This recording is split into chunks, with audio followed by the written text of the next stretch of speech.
అకాల వర్షాలు రైతుల్ని నిండా ముంచుతున్నాయి. ద్రోణి ప్రభావంతో ఏపీలో పలు జిల్లాల్లో వర్షాలు పడుతున్నాయి. విశాఖ, విజయవాడ, గుంటూరు జిల్లాల్లో భారీ పంట నష్టం వాటిల్లింది. వర్షాలతో చేతికొచ్చిన పంట నీటి పాలైందని రైతులు ఆవేదన వ్యక్తం చేస్తున్నారు. మిర్చి, మొక్కజొన్న సహా ఉద్యాన పంటలకు భారీగా నష్టం వాటిల్లింది. పెట్టుబడులు కూడా వచ్చే పరిస్థితి లేదని రైతులు ఆందోళన చెందుతున్నారు. పంట అమ్ముకునేందుకు సిద్ధమైన సమయంలో వర్షం పడిందని ప్రభుత్వం తమను ఆదుకోవాలని కోరుతున్నారు రైతులు.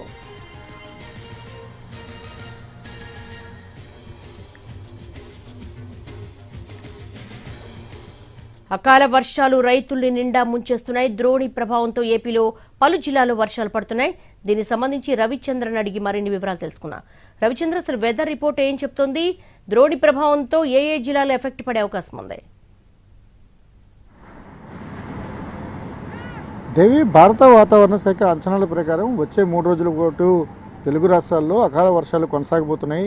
బలమైన ఈదురుగాలులతో కూడిన వడగళ్ల వర్షాల కారణంగా ప్రస్తుతం ఎవరైతే రైతులు పంట చివరి దశకు చేరుకుందో పంటలు ప్రభావితమయ్యే అవకాశం ఉంది. ఇప్పటికే ఉత్తరాంధ్రతో పాటు దక్షిణ కోస్తా జిల్లాలో అనేక చోట్ల భారీ వర్షాలు కూడా నమోదవుతున్నాయి. వెదర్ ఒక్కసారిగా మారిపోయిన పరిస్థితి. అకాల వర్షాలతో పాటు భారీ వర్షాలు పంటలను ముంచేస్తున్న కారణంగా తీవ్రమైన నష్టం కలుగుతోంది. దీనికి 2 ప్రధానమైన కారణాలను ఐఎండీ చెప్తోంది. ప్రస్తుతం ఉపరితల ఆవర్తనంతో పాటుగా ద్రోణి కూడా ఒకే ఏకకాలంలో కొనసాగుతోంది. సముద్ర మట్టానికి దాదాపు 3 కిలోమీటర్ల ఎత్తులో కొనసాగుతున్న ఉపరితల ఆవర్తనం ఆంధ్రప్రదేశ్ తీరం వెంబడి అంతా ఉంది. మరోవైపు ద్రోణి కూడా గల్ఫ్ ఆఫ్ మన్నార్ నుంచి దక్షిణ కర్ణాటక వరకు కూడా కొనసాగుతున్న కారణంగా ఈ రెండింటి ప్రభావం ఏకకాలంలో 3 రోజుల పాటు కొనసాగుతుంది. వీటిని ఆధారంగా చేసుకున్నప్పుడు ఖచ్చితంగా భారీ వర్షాలు, అనేక చోట్ల భారీ వర్షాలతో పాటు బలమైన ఎదురుగాలు కూడా వీస్తాయి. కాబట్టి సీజనల్ క్రాప్స్ ఏవైతే ఉంటాయో హార్టికల్చర్ క్రాప్ ప్రధానంగా డ్యామేజ్ అయ్యే అవకాశం ఉంది. ఇప్పటికే 100 ఎకరాల్లో హార్టికల్చర్తో పాటు వరి పంట కూడా నష్టపోయిన పరిస్థితి. వచ్చే 3 రోజుల పాటు రైతులకు ఒక విధంగా గడ్డు కాలంగానే చెప్పాలి.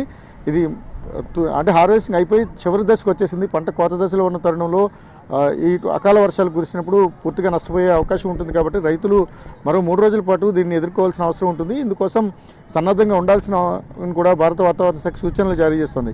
ఇప్పటికున్న ఫోర్కాస్ట్ ప్రకారం ఖచ్చితంగా ఆదివారం వరకు కూడా ఇదే వాతావరణ పరిస్థితులు కొనసాగబోతున్నాయి. ఇక వర్షాలు లేని జిల్లాల్లో కూడా పగటి ఉష్ణోగ్రతలు 2 డిగ్రీల వరకు తగ్గాయి. వేసవి కాలం ప్రారంభం దాదాపుగా మిడ్ ఆఫ్ ది సమ్మర్గా మనం చెప్పుకోవచ్చు. ఇక సమ్మర్ స్టార్ట్ అవుతున్న తరుణంలో ఒకసారిగా వాతావరణంలో మార్పుల కారణంగా రైతులకైతే నష్టం జరుగుతోంది.